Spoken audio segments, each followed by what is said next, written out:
Hello students, you people have to remember few important points before solving any problem on beams and the shafts, which are the contents of module 3 of FEA subject under VTU curriculum. In order to make your mind to realize and give due prominence to few of the points which are very much necessary in understanding the formula as well as the problem in a correct point of view, this particular video will help you to understand those prominent points that are needed to be remembered by the group of students before solving any problems on beams and the shafts. By going to the content present in this video, few of the informations I want to convey are: number one, as it is a common practice that what are all the magnitudes that are substituted in a required formula to get the required correct answer, the units must be one and same. It means all the values should be substituted in the same SI unit, that is meter. In some of the cases, few students will substitute every value in millimeter. Then it becomes necessary to convert the final answer from millimeter to meter and vice versa.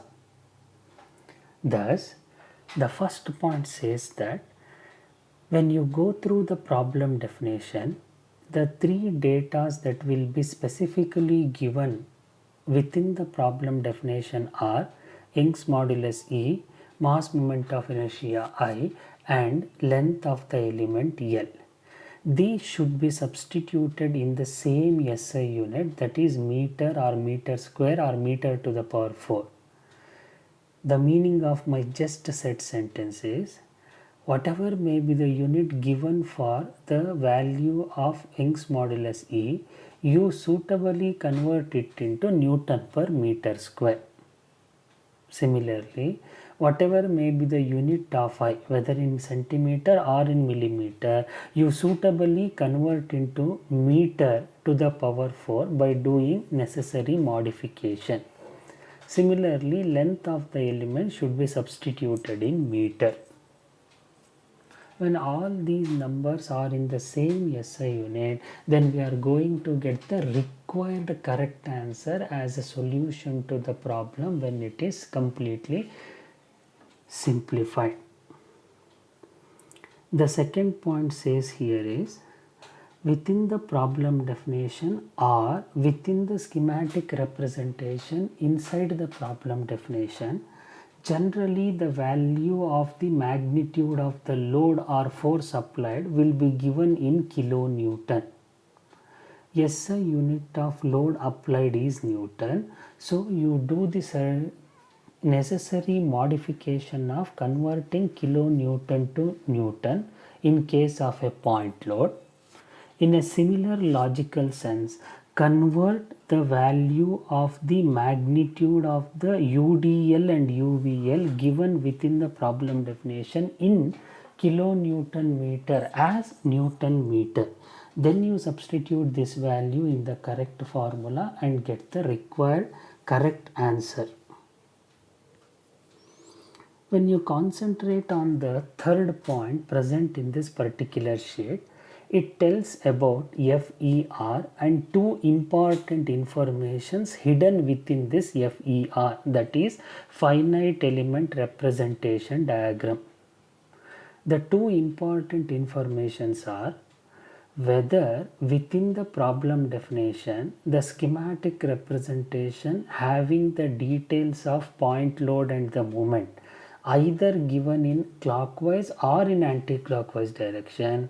In FER, we will follow a default way of representing these loads.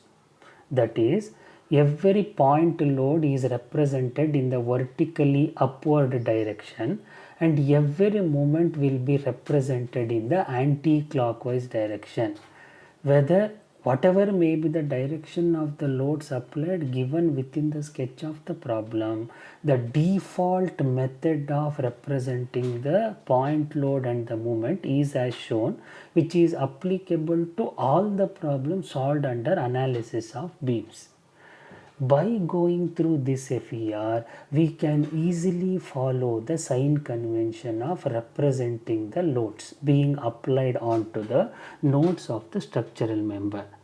This means if the load is applied in vertically upward direction within the schematic diagram in a problem definition, associate plus a sign to that value. If it is being given in the vertically downward direction, so associate the minus sign to that particular value. In simple, sign convention followed for vertical point loading is vertically up positive sign, vertically downward force negative sign. That's it. Similarly, for the moment, the sign convention that will be followed is anti-clockwise movement positive, clockwise movement negative.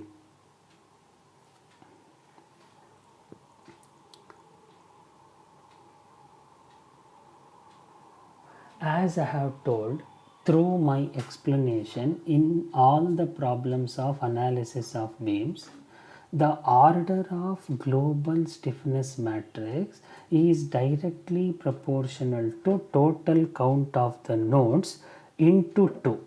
Into 2 indicates there are 2 displacements at each of the nodes of the structural member.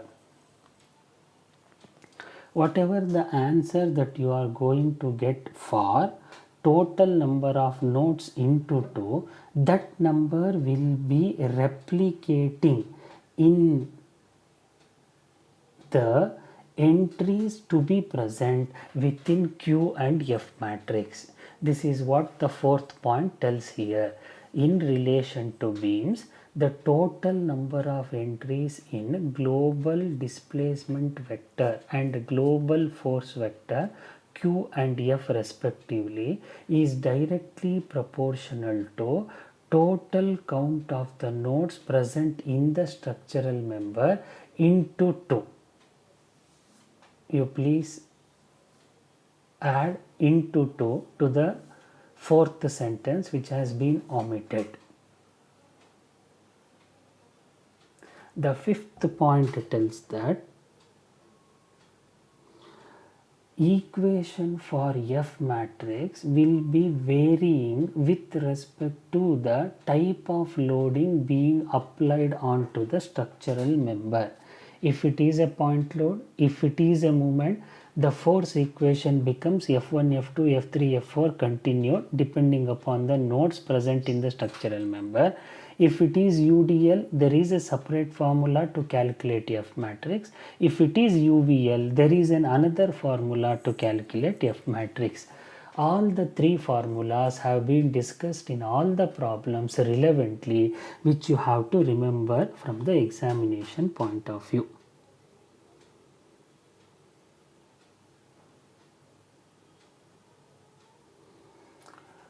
Next important point to be remembered by you students is the type of the boundary condition will decide how many number of rows and columns are to be deleted from the K matrix in the governing equation.